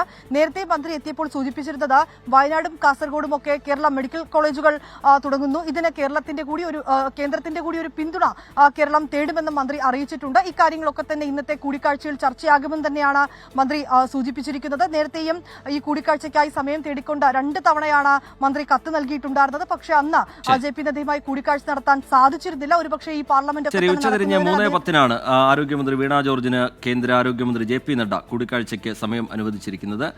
വിനീത VG വിശദാംശങ്ങൾ നൽകുകയായിരുന്നു. അതേസമയം തദ്ദേശ സ്ഥാപനങ്ങൾ ആശമാർക്ക് തുക വർദ്ധിപ്പിക്കുമെന്ന് പറയുന്നത് രാഷ്ട്രീയ നാടകം എന്നായിരുന്നു മന്ത്രി MB രാജേഷിന്റെ പ്രതികരണം. തനത് ഫണ്ടിൽ നിന്ന് തുക നൽകണമെങ്കിൽ സർക്കാരിന്റെ അംഗീകാരം വേണമെന്നും മന്ത്രി MB രാജേഷ് പറഞ്ഞു. അധികം വാങ്ങിയ പൈസ തദ്ദേശ സ്ഥാപനങ്ങളോട് വാങ്ങിയവരോട് തിരിച്ചു കൊടുക്കാൻ പറഞ്ഞു. ഈ പ്രമേയം പാസ്സാക്കിയവർ വളരെ പൈസ തിരിച്ചു കൊടുത്തിട്ടില്ല, ഇതുവരെ കൊടുത്തിട്ടില്ല. അന്ന് അതിന്റെ പഴി മുഴുവൻ ആർക്കായിരുന്നു? സർക്കാരിനായിരുന്നു. സർക്കാരിന്റെ കൊള്ള എന്നാണ്. ചില്ലിക്കാശ് സർക്കാരിനില്ല, ഇവർക്കാണ്. ഇവര് കാശ് വാങ്ങി വെച്ചിരിക്കുകയാണ്. അതുപോലൊരു രാഷ്ട്രീയ അഭ്യാസം മാത്രമാണ്. തനത് ഫണ്ടിൽ നിന്ന് സാധാരണ പദ്ധതിയിൽ ഉൾപ്പെടുത്തി അംഗീകാരം നേടാത്ത ഒന്നും ചെലവഴിക്കാൻ പറ്റില്ല, ഒന്നിനും വിനിയോഗിക്കാൻ പറ്റില്ല. പിന്നെ പദ്ധതിയിൽ ഉൾപ്പെടുത്താത്തതാണെങ്കിൽ സർക്കാരിൻ്റെ അനുമതി വേണം. സർക്കാരിൻ്റെ അനുമതിയല്ല, യഥാർത്ഥത്തിൽ വികേന്ദ്രീകൃത ആസൂത്രണത്തിൻ്റെ കോർഡിനേഷൻ കമ്മിറ്റിയാണ് അനുമതി കൊടുക്കേണ്ടത്, അല്ല സംസ്ഥാന തലത്തിലുള്ള കോർഡിനേഷൻ കമ്മിറ്റി. വാർത്താമഴയിലേക്ക് വീണ്ടും വിവാദങ്ങൾക്കൊടുവിൽ വഖഫ് നിയമ ഭേദഗതി ബിൽ നാളെ പാർലമെന്റിൽ. ഉച്ചയ്ക്ക് 12 മണിക്ക് ലോക്സഭയിൽ ബിൽ അവതരിപ്പിക്കും. ബില്ലിന്മേൽ പ്രതിപക്ഷത്തിന് പ്രതിഷേധിക്കുകയല്ലാതെ മറ്റൊന്നും ചെയ്യാനില്ല എന്ന് കേന്ദ്രമന്ത്രി സുരേഷ് ഗോപി പ്രതികരിച്ചു. We have to go ahead with any sequence which will benefit Bharatiya and the Bharatiyas. We are doing it. We will do it. We will keep doing it. That's all. It's to the benefit of the citizens of the country. Let them all join and become one fold called the citizens of the country. Then they will not have a problem. Achuthan വിവരങ്ങളുമായി ഡൽഹിയിൽ നിന്ന് ചേരുന്നുണ്ട്. അച്യുതൻ, വലിയ പ്രതിഷേധത്തിന് പ്രതിപക്ഷം ഒരുങ്ങുന്നുണ്ട്. ഇപ്പോൾ Christian സംഘടനകൾ സ്വീകരിച്ചിരിക്കുന്ന നിലപാട്, സമീപനം, അത് കേന്ദ്ര സർക്കാരിന് ആശ്വാസകരമായ തീരുമാനമാണ്. പക്ഷേ NDA ഘടകകക്ഷികൾ എന്ത് നിലപാട് ഇതുമായി ബന്ധപ്പെട്ട് സ്വീകരിക്കും, ബില്ലിനെ എങ്ങനെ സമീപിക്കും എന്നുള്ളതൊരു ചോദ്യമായി തന്നെ നിൽക്കുന്നു. പ്രത്യേകിച്ച് ബീഹാറിലൊക്കെ തിരഞ്ഞെടുപ്പ് അടുത്തിരിക്കെ JDU സ്വീകരിക്കുന്ന സമീപനം എന്തായിരിക്കും എന്നത് സംബന്ധിച്ചൊക്കെ ഇപ്പോഴും ചില അവ്യക്തതകളുണ്ട്. എന്താണ് ലഭ്യമാകുന്ന വിവരങ്ങൾ? ഈ ഉയർന്നു വരാൻ സാധ്യതയുള്ള പ്രതിഷേധത്തെ എങ്ങനെ മറികടക്കാനാണ് കേന്ദ്ര സർക്കാരിന്റെ നീക്കം? അച്യുതൻ, റീജിത്ത്, ഇന്ന് 12:30 ചേർന്ന ബിസിനസ് അഡ്വൈസറി കമ്മിറ്റിയുടെ യോഗത്തിലാണ് ഈ ബില്ല് നാളെ അവതരിപ്പിക്കുവാനുള്ള ഒരു അവസാന ഘട്ടത്തിലേക്ക് എത്തിയത്. നാളെ വഖഫ് നിയമ ഭേദഗതി ബില്ല് ലോക്സഭയിൽ അവതരിപ്പിക്കും. 12 മണിയോടുകൂടിയായിരിക്കും ബില്ല് അവതരിപ്പിക്കുന്നത്. അതിനുശേഷം ബില്ലിന്മേൽ ചർച്ച നടത്തി ഇത് പാസ്സാക്കാനാണ് ഭരണപക്ഷത്തിന്റെ നീക്കം. ബില്ലിന്മേൽ 8 മണിക്കൂർ ചർച്ചയായിരിക്കും ഇതുമായി ബന്ധപ്പെട്ട ഈ വഖഫ് നിയമ ഭേദഗതി ബില്ലുമായി ബന്ധപ്പെട്ട ലോക്സഭയിൽ നടക്കുക. എന്നാൽ 12 മണിക്കൂർ ചർച്ച വേണമെന്നായിരുന്നു പ്രതിപക്ഷം ആവശ്യപ്പെട്ടത്. പക്ഷേ ആവശ്യം തള്ളുകയാണ് ഉണ്ടായത്. തുടർന്ന്, അതായത് ഈ 12 മണിക്കൂർ ചർച്ച വേണമെന്നൊരു ആവശ്യം പ്രതിപക്ഷം മുന്നോട്ട് വച്ചിരുന്നു. ഒപ്പം തന്നെ മണിപ്പൂർ ഉൾപ്പെടെയുള്ള വിഷയങ്ങളിൽ സഭയ്ക്കുള്ളിൽ ചർച്ച വേണമെന്ന ആവശ്യവും മുന്നോട്ട് വെച്ചു. പക്ഷെ അത് അംഗീകരിക്കാതെ വന്നതോടുകൂടിയാണ് പ്രതിപക്ഷം ഈ യോഗം ബഹിഷ്കരിച്ചുകൊണ്ട് പുറത്തേക്ക് പോയത്. എന്തായാലും ഭരണപക്ഷം തീരുമാനിച്ചിരിക്കുന്നത് ഈ ബില്ല് അവതരിപ്പിക്കാനാണ്. നാളെ 12 മണിക്ക് ഈ ബില്ല് അവതരിപ്പിക്കാനാണ് നീക്കം. ഇതുമായി ബന്ധപ്പെട്ടിട്ടുള്ള തുടർ നടപടികളും കേന്ദ്ര സർക്കാരിന്റെ ഭാഗത്തു നിന്ന് ആരംഭിച്ചു കഴിഞ്ഞു. ന്യൂനപക്ഷ കാര്യമന്ത്രി കിരൺ റിജിജു ഇന്ന് ഈ NDAയുടെ ചീഫ് വിപ്പുമാരുമായി എല്ലാം കൂടിക്കാഴ്ച നടത്തി. BJP അവരുടെ MP-മാർക്ക് വിപ്പ് നൽകാനാണ് ഇപ്പോൾ ഒരുങ്ങുന്നത്. എല്ലാവരോടും സഭയിൽ എത്തണമെന്ന നിർദ്ദേശം നൽകാൻ തന്നെയാണ് BJPയും തീരുമാനിച്ചിരിക്കുന്നത്. ഒപ്പം തന്നെ പ്രകോപനപരമായിട്ടുള്ള ഒരു മറുപടിയും അംഗങ്ങളുടെ ഭാഗത്ത് നിന്ന് ഉണ്ടാകരുത് എന്ന ഒരു നിർദ്ദേശം കൂടി ഇപ്പോൾ ഭരണപക്ഷം നൽകിയിരിക്കുകയാണ്. അതായത് പ്രശ്നങ്ങളൊന്നും, അതായത് പ്രതിപക്ഷം ഉറപ്പായും ഈ വിഷയത്തിൽ ഒരു പ്രതിഷേധം ഉയർത്തും. ആ ഘട്ടത്തിൽ പോലും പ്രകോപനകരമായിട്ടുള്ള ഒരു വാക്കുകൾ പോലും ഉപയോഗിക്കരുത് എന്ന നിർദ്ദേശം ഭരണപക്ഷം ഇതിനോടകം നൽകി എന്നുള്ള വിവരങ്ങൾ കൂടി വരുന്നുണ്ട്. ഈ ബില്ലിനെ ഈ ലോക്സഭയിൽ പാസ്സാക്കുക എന്ന ലക്ഷ്യത്തോടു കൂടിയാണ് ഭരണപക്ഷം മുന്നോട്ട് പോകുന്നത്. നമുക്കറിയാം, ഒരുപാട് പ്രതിഷേധം ഇതുമായി ബന്ധപ്പെട്ട് ഉയർന്നിരുന്നു. നിലവിൽ ഇപ്പോഴും പലയിടത്തും ഇതുമായി ബന്ധപ്പെട്ടുള്ള പ്രതിഷേധം നിലനിൽക്കുന്നുണ്ട്. ഇത് തന്നെ ഈ JPC-യിലെ പ്രതിപക്ഷ അംഗങ്ങളടക്കം ഈ ബില്ല് അവതരിപ്പിക്കാനുള്ള ഭരണപക്ഷ നീക്കത്തിനെതിരെ രംഗത്ത് വന്നു. പാർലമെന്റിന്റെ അകത്ത് ഒരു തരത്തിലുള്ള സംവാദങ്ങളോ ചർച്ചകളോ പ്രതിപക്ഷ അംഗങ്ങൾക്ക് അതിനുള്ള ഇടം നൽകുന്നില്ല എന്നതായിരുന്നു ഉന്നയിക്കുന്ന വിമർശനങ്ങൾ. LOP, അതായത് ലോക്സഭാ പ്രതിപക്ഷ നേതാവ് സംസാരിക്കാൻ ഒരുങ്ങുന്ന ഘട്ടത്തിൽ അദ്ദേഹത്തെ തടസ്സപ്പെടുത്തുന്ന ഒരു സാഹചര്യമാണ് നിലവിൽ ഈ സഭയ്ക്കുള്ളിലുള്ളത് തുടങ്ങിയ വിമർശനങ്ങൾ ഇപ്പോൾ ഈ പ്രതിപക്ഷ അംഗങ്ങൾ ഉന്നയിക്കുന്നുണ്ട്. ഒപ്പം തന്നെ ഇതിൽ ഏറ്റവും ശ്രദ്ധേയമാവുന്നത് ഇതിൽ കോൺഗ്രസ് എന്ത് നിലപാട് സ്വീകരിക്കുമെന്നതാണ്. കാരണം ഈ CBCIയും KCBC ഉൾപ്പെടെയുള്ള ഉൾപ്പെടെയുള്ളവർ ഈ ബില്ലിനെ അനുകൂലിച്ചാണ് നിലവിൽ ഇപ്പോൾ രംഗത്തുള്ളത്. ആ ഒരു ഘട്ടത്തിൽ കോൺഗ്രസ് സ്വീകരിക്കുന്ന നിലപാട് ഉൾപ്പെടെ ഇതിൽ നിർണായകമാകും. നാളെ ഇതിനു വേണ്ടി കോൺഗ്രസ് രാവിലെ തന്നെ ഒരു യോഗവും ചേരുന്നുണ്ട്. കാരണം കേരളത്തിലെ എംപിമാർ ബില്ലിനെ പിന്തുണയ്ക്കണമെന്നതാണ് CBCയും KCBCയും ആവശ്യപ്പെട്ടിരിക്കുന്നത്. ആ ഘട്ടത്തിൽ ഏതു തരത്തിലുള്ള തീരുമാനമായിരിക്കും കോൺഗ്രസ് സ്വീകരിക്കുക എന്നത് നിർണായകമാണ്. ശരി, നാളെ എന്തായാലും നിർണായക ദിനമാണ്. വിവാദങ്ങൾക്കൊടുവിൽ വഖഫ് നിയമ ഭേദഗതി ബിൽ നാളെ പാർലമെന്റിലേക്ക് വരികയാണ്. ഉച്ചയ്ക്ക് 12 മണിക്ക് ലോക്സഭയിൽ ബിൽ അവതരിപ്പിക്കും. വലിയ പ്രതിഷേധത്തിന് പ്രതിപക്ഷം ഒരുങ്ങുന്നുണ്ട്. കോൺഗ്രസ് എന്ത് സമീപനം സ്വീകരിക്കും ബില്ലുമായി ബന്ധപ്പെട്ട് എന്നുള്ളതൊക്കെ വലിയ ചോദ്യമായി നിൽക്കുകയാണ്. ആർ അച്യുതൻ വിശദാംശങ്ങൾ നൽകുകയായിരുന്നു ഡൽഹിയിൽ നിന്ന്. വഖഫ് ബില്ലിനെ അനുകൂലിക്കണമെന്ന് കേരളത്തിലെ എംപിമാരോട് വീണ്ടും ആഹ്വാനവുമായി കത്തോലിക്ക സഭ. ബില്ലിനെ പിന്തുണച്ചില്ലെങ്കിൽ എംപിമാരുടെ മതമൗലിക നിലപാട് ചരിത്രപരമായിരിക്കുമെന്ന് സഭാ മുഖപത്രം ദീപിക ചൂണ്ടിക്കാട്ടുന്നു. വഖഫ് ബില്ല് പാർലമെന്റിൽ അവതരിപ്പിക്കാനിരിക്കെയാണ് മുഖപത്രത്തിലൂടെ കത്തോലിക്ക സഭ വീണ്ടും സമ്മർദ്ദം ശക്തമാക്കുന്നത്. വഖഫ് ബില്ലിനെ പിന്തുണയ്ക്കണമെന്നാവശ്യപ്പെടുന്ന മുഖപ്രസംഗം വഖഫ് ചെരുപ്പിനൊപ്പിച്ച മതേതരത്വ ജനാധിപത്യ മൂല്യങ്ങളെ വെട്ടിയൊതുക്കരുതെന്നും ആവശ്യപ്പെടുന്നു. ചില സമുദായങ്ങളുടെ വോട്ട് പരമ്പരാഗതമായി തങ്ങൾക്കുള്ളതാണെന്ന് കോൺഗ്രസും CPMും കരുതുന്നുണ്ടാകും. ചിലരെ പരിഗണിച്ചില്ലെങ്കിൽ അവരുടെ വോട്ട് കൈവിട്ടു പോകുമെന്ന പേടിയുമുണ്ടാകും. എന്നാൽ ബില്ലിനെ പിന്തുണച്ചില്ലെങ്കിൽ കേരളത്തിലെ എംപിമാരുടെ മതമൗലികവാദ നിലപാട് ചരിത്രമായിരിക്കുമെന്നും ദീപിക മുഖപ്രസംഗത്തിൽ പറയുന്നു. ഇതിനിടെ വഖഫ് നിയമം കാലോചിതമായി പരിഷ്കരിക്കാത്തതാണ് മുനമ്പം പ്രശ്നത്തിന് കാരണമെന്ന് KCBC deputy secretary father Thomas തറയിൽ പ്രതികരിച്ചു. വഖഫ് നിയമത്തെ അപ്പാടെ റദ്ദാക്കണമെന്നൊന്നുമല്ല നമ്മൾ പറയുന്നത്. കാരണം വഖഫ് നിയമം എന്ന് പറയുന്നത് മുസ്ലിം സമൂഹത്തിന്റെ വ്യക്തി നിയമമുണ്ട്. അതിനകത്ത് അവരുടെ വിശ്വാസപരമായ കാര്യങ്ങളുണ്ട്. അതിനൊന്നും നമ്മൾ സ്പർശിക്കുന്നില്ല. നമ്മൾ വളരെ കൃത്യമായ ക്ലോസുകളെയാണ് നമ്മൾ എടുത്തു പറയുന്നത്. നമ്മുടെ ഇന്ത്യൻ കോൺസ്റ്റിറ്റ്യൂഷന്റെയും ഇവിടുത്തെ സിവിൽ നിയമത്തിനും നിരക്കാത്ത രീതിയിലുള്ള ചില ക്ലോസുകൾ ഇപ്പോഴത്തെ നിയമത്തിലുണ്ട്. അത് കാലോചിതമായിട്ട് പരിഷ്കരിക്കണം. എന്താന്ന് വെച്ചാൽ ഈ മുനമ്പത്തെ വിഷയം ഉണ്ടാകാൻ കാരണമായത് ഈ വഖഫ് നിയമത്തിലുള്ള ചില ക്ലോസുകളാണ്. അതേസമയം കേരളത്തിൽ നിന്നുള്ള ജനപ്രതിനിധികൾ പിന്തുണച്ചില്ലെങ്കിലും വഖഫ് ഭേദഗതി പാസ്സാകുമെന്നും പക്ഷേ അവർ വരും തലമുറകളോട് കണക്ക് പറയേണ്ടി വരുമെന്നും മുഖപ്രസംഗം മുന്നറിയിപ്പ് നൽകുന്നുണ്ട്. വഖഫ് പേടിയില്ലാതെ രാജ്യത്തെ പൗരന്മാർക്ക് സമാധാനമായി ഉറങ്ങാൻ കഴിയണമെന്നും ദീപിക മുഖപ്രസംഗം ചൂണ്ടിക്കാട്ടുന്നു. 24 തിരുവനന്തപുരം. CPM പാർട്ടി കോൺഗ്രസിന് നാളെ മധുരയിൽ തുടക്കം.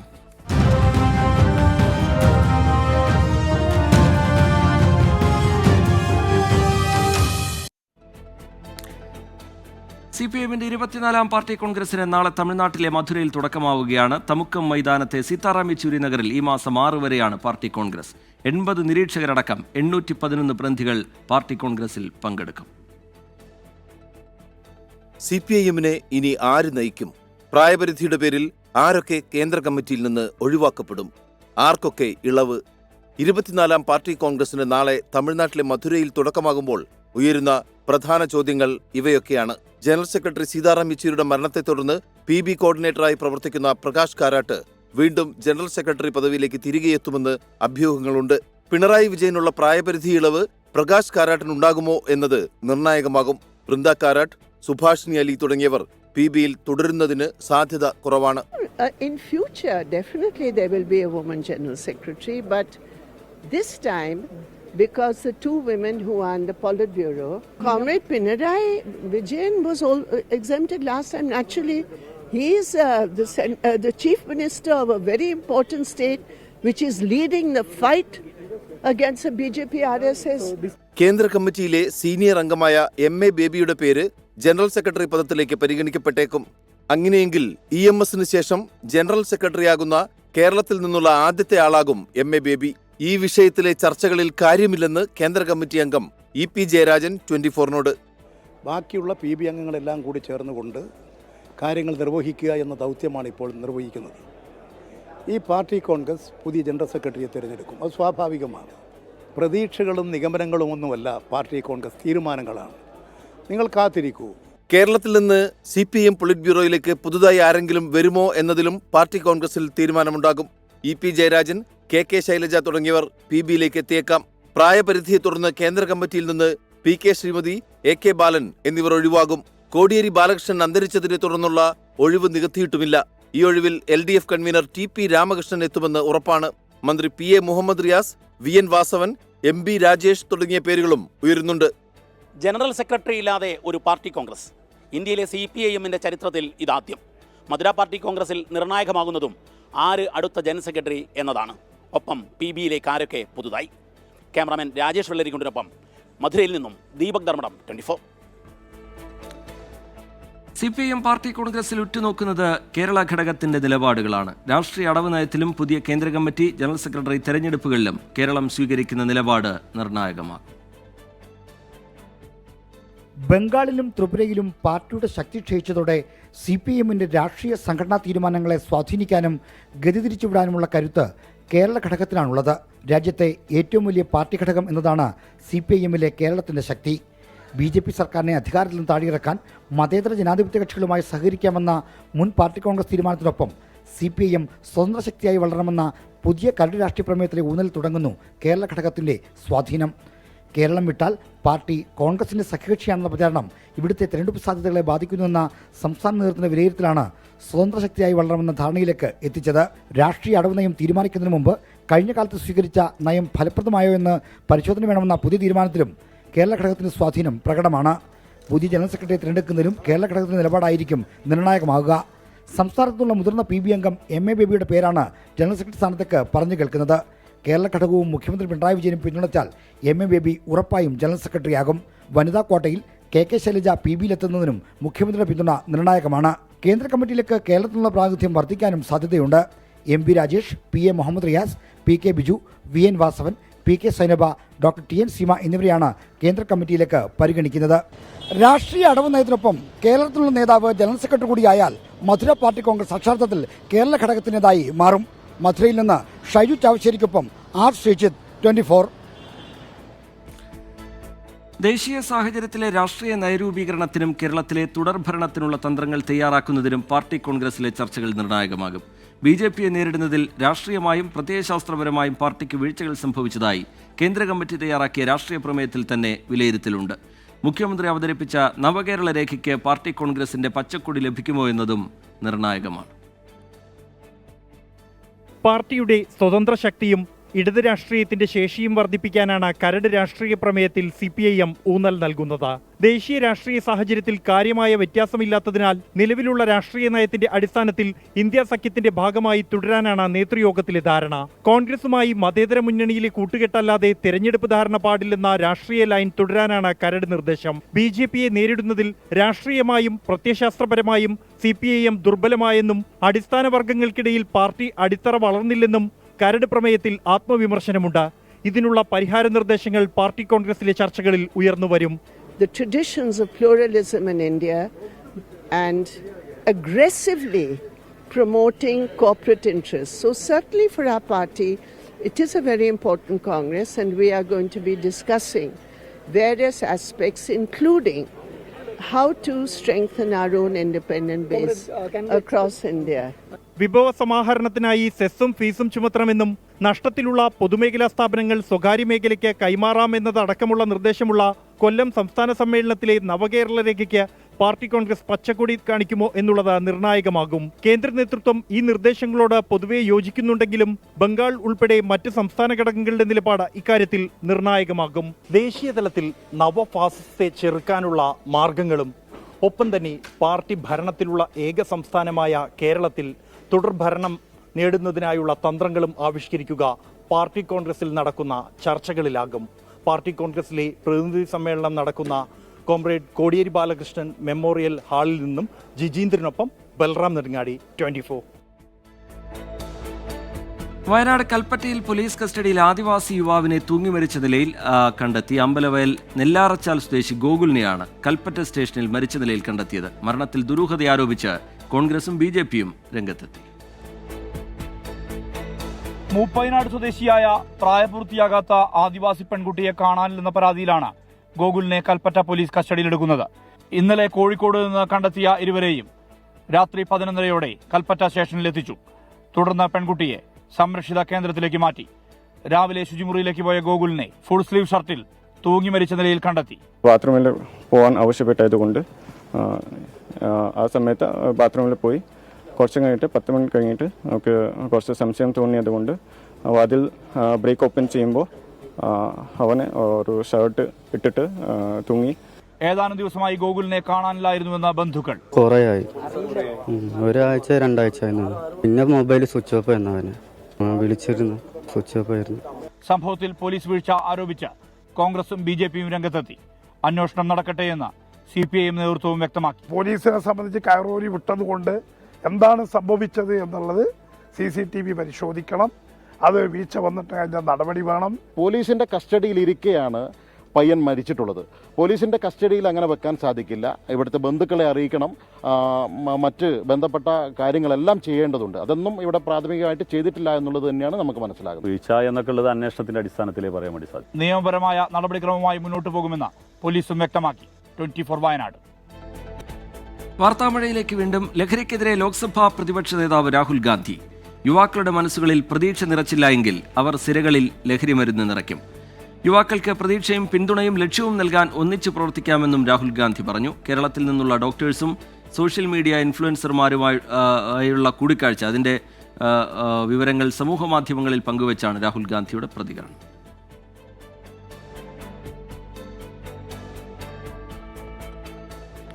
ലഹരിക്കെതിരെ പ്രവർത്തിക്കാൻ കരയോഗങ്ങൾക്ക് നിർദ്ദേശം നൽകിയ NSS. ലഹരി വസ്തുക്കളുടെ വിൽപ്പനയും ഉപയോഗവും തടയാൻ ഇപ്പോഴത്തെ സർക്കാരിനോ മുമ്പത്തെ സർക്കാരിനോ കഴിഞ്ഞില്ല എന്ന് NSS കുറ്റപ്പെടുത്തി.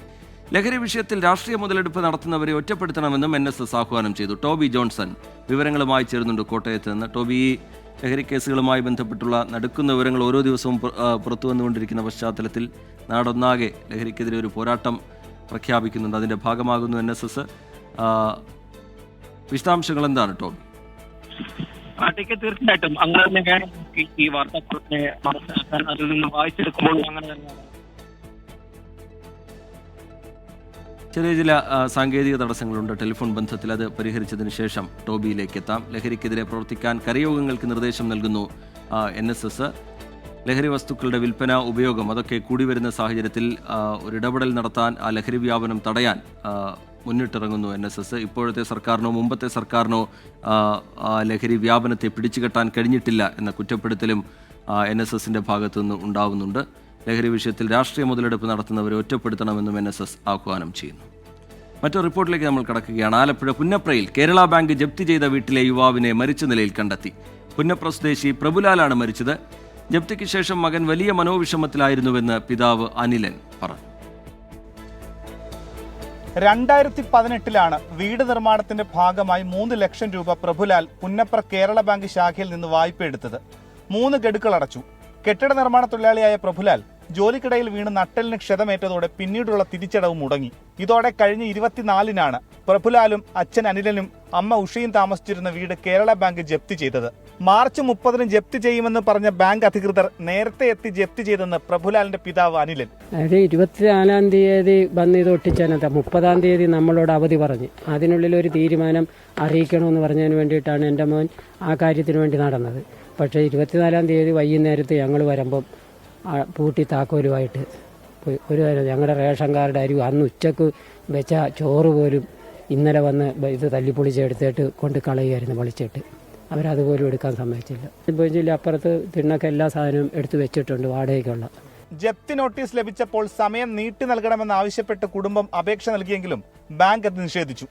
വീട് ജപ്തി ചെയ്ത ശേഷം കടുത്ത മനോവിഷമത്തിലായിരുന്നു പ്രഭുലാൽ. പോസ്റ്റ്മോർട്ടത്തിന് ശേഷമേ മരണകാരണം വ്യക്തമാകൂ. ഹൃദയാഘാതമെന്നാണ് പ്രാഥമിക നിഗമനം. 24 ആലപ്പുഴ. കേരള സർവകലാശാലയിലെ MBA ഉത്തരക്കടലാസ് നഷ്ടപ്പെട്ട സംഭവത്തിൽ ഈ മാസം 7-ന് പരീക്ഷ നടത്താൻ തീരുമാനം. ഗുരുതര വീഴ്ച വരുത്തിയ അധ്യാപകനെതിരെ പോലീസിൽ പരാതി നൽകാനും സിൻഡിക്കേറ്റ് ഉപസമിതി യോഗത്തിൽ തീരുമാനമായിട്ടുണ്ട്. അധ്യാപകനെ പരീക്ഷാ ജോലികളിൽ നിന്നും മാറ്റി നിർത്തും. കേരള സർവകലാശാലയിലെ S3 MBA പരീക്ഷയുമായി ബന്ധപ്പെട്ട് അതിൻ്റെ വാല്യുവേഷനുമായി ബന്ധപ്പെട്ടുള്ള പേപ്പർ കൊണ്ടുപോയൊരു അധ്യാപകൻ അത് നഷ്ടപ്പെടുത്തിയതിൻ്റെ ഭാഗമായിട്ട് ഉണ്ടായ പ്രശ്നങ്ങളെ സംബന്ധിച്ച് മാർച്ച് 17-ന് ചേർന്ന സിൻഡിക്കേറ്റ് യോഗം എടുത്ത തീരുമാനം കർശനമായി നടപ്പിലാക്കാൻ വേണ്ടിയിട്ടാണ് ഇന്ന് ചേർന്ന എക്സാമിനേഷൻ കമ്മിറ്റി യോഗം തീരുമാനിച്ചത്. 71 വിദ്യാർത്ഥികൾക്ക് വളരെ വേഗത്തിൽ പരീക്ഷ നടത്തണമെന്നുള്ള തീരുമാനമാണ് സിൻഡിക്കേറ്റിലേക്ക് വിട്ടത്. ഈ പരീക്ഷാ പേപ്പർ എടുത്തുകൊണ്ട് പോവുകയും കൃത്യമായി അത് വാല്യൂ ചെയ്ത് സർവകലാശാലയിൽ എത്തിക്കുന്നതിൽ ഗുരുതരമായ വീഴ്ച വരുത്തിയിട്ടുള്ള ആ അധ്യാപകനെതിരായിട്ട് പോലീസിൽ പരാതി കൊടുക്കണമെന്ന് തീരുമാനിച്ചിരുന്നു. ഇപ്പോൾ കേരള VC മോഹനൻ കുന്നുമൽ മാധ്യമങ്ങളെ കാണുന്നുണ്ട്. അതിന്റെ തത്സമയ സംപ്രേഷണത്തിലേക്ക്. യൂണിവേഴ്സിറ്റിയിൽ പ്രശ്നങ്ങൾ ഉണ്ടായിട്ടുണ്ട്. തീർച്ചയായിട്ടും അത് തിരുത്താനുള്ള തീരുമാനവും എടുത്തിട്ടുണ്ട്. യൂണിവേഴ്സിറ്റിയുടെ ഈ ആരോപണം ഉണ്ടായ പരീക്ഷ MBAയുടെ 3ാം സെമസ്റ്റർ പരീക്ഷയായിരുന്നു. അത് 7-ാം മാസം 5-ാം തീയതി നടന്നതാണ്. അത് വാല്യുവേഷൻ അയക്കാൻ താമസമുണ്ടായി. അത് നവംബറിലാണ് അയച്ചത്. ഏകദേശം 4-5 മാസം വൈകി. അത് കഴിഞ്ഞതിന് ശേഷം കിട്ടിയ അധ്യാപകർ എല്ലാവരും തന്നെ വാല്യൂ ചെയ്തു. അത് റിസൾട്ട് പ്രസിദ്ധീകരിക്കാൻ ഇപ്പോൾ റെഡിയാണ്, ഒരു അധ്യാപകൻ ഒഴിച്ചു. അദ്ദേഹം യൂണിവേഴ്സിറ്റിയെ അറിയിക്കുന്നത് 14/1 ജനുവരിയിലാണ് അറിയിക്കുന്നത് പേപ്പർ നഷ്ടപ്പെട്ടു എന്നുള്ളത്. പേപ്പർ അദ്ദേഹത്തിൻ്റെയും നഷ്ടപ്പെട്ടു എന്നുള്ളത്. ആ കാര്യത്തിൽ തീരുമാനം എടുക്കാനും യൂണിവേഴ്സിറ്റി വൈകിയിട്ടുണ്ട്. അപ്പോൾ തീർച്ചയായിട്ടും യൂണിവേഴ്സിറ്റിയുടെ ഭാഗത്തു നിന്ന് ചില പിഴവുകൾ തീർച്ചയായിട്ടും സംഭവിച്ചിട്ടുണ്ട്. അധ്യാപകൻ്റെ ഭാഗത്തു നിന്നും വളരെ കാര്യമായ പ്രശ്നവും ഉണ്ടായിട്ടുണ്ട്. എന്തുകൊണ്ടാണ് ഈ പരീക്ഷ ഇത്ര നേരത്തെ നടന്നിട്ടും വാല്യുവേഷൻ വൈകുന്നതിൻ്റെ ഒരു ഏറ്റവും പ്രധാനപ്പെട്ട കാരണം മനസ്സിലാക്കുന്നത് MBA കോഴ്സ് 100% സ്വാശ്രയ കോളേജുകളിലാണ് നടക്കുന്നത്. അപ്പോൾ ഈ സ്വാശ്രയ കോളേജിലുള്ള അധ്യാപകരാണ് ഇത് വാല്യൂ ചെയ്യേണ്ടത്. ഇപ്പോൾ അവരുടെ ശമ്പളം UGC സാലറി അല്ല. അവർ പലർക്കും 15,000, 20,000, 25,000 രൂപ വീതം. കേരള സർവകലാശാലയിലെ MBA ഉത്തരക്കടലാസ് നഷ്ടപ്പെട്ട സംഭവത്തിൽ ഈ മാസം 7-ന് പരീക്ഷ നടത്താനാണ് ഇപ്പോൾ തീരുമാനിച്ചിരിക്കുന്നത്. യൂണിവേഴ്സിറ്റിയുടെ ഭാഗത്ത് ചില വീഴ്ചകൾ സംഭവിച്ചിട്ടുണ്ട്. അധ്യാപകന്റെ ഭാഗത്ത് ചില ഗുരുതരമായ വീഴ്ച സംഭവിച്ചിട്ടുണ്ട് എന്ന കാര്യം VC ചൂണ്ടിക്കാട്ടുകയായിരുന്നു. വാർത്താമഴയിലേക്ക് വീണ്ടും. കോഴിക്കോട് കടലുണ്ടി TMH ആശുപത്രിയിൽ മദ്യപസംഘം നടത്തിയ അതിക്രമത്തിന്റെ CCTV ദൃശ്യങ്ങൾ 24-ന്. പരിക്കേറ്റ യുവാവിനെ കൊണ്ടുവന്ന സംഘമാണ് അതിക്രമം നടത്തിയത്. റിസപ്ഷൻ അടിച്ചു തകർക്കുകയും ആശുപത്രി ജീവനക്കാരെ കയ്യേറ്റം ചെയ്യുകയും ചെയ്തിട്ടുണ്ട്. ആ ദൃശ്യങ്ങളാണ് ഇപ്പോൾ പ്രേക്ഷകർ കാണുന്നത്. അതിലേക്ക്.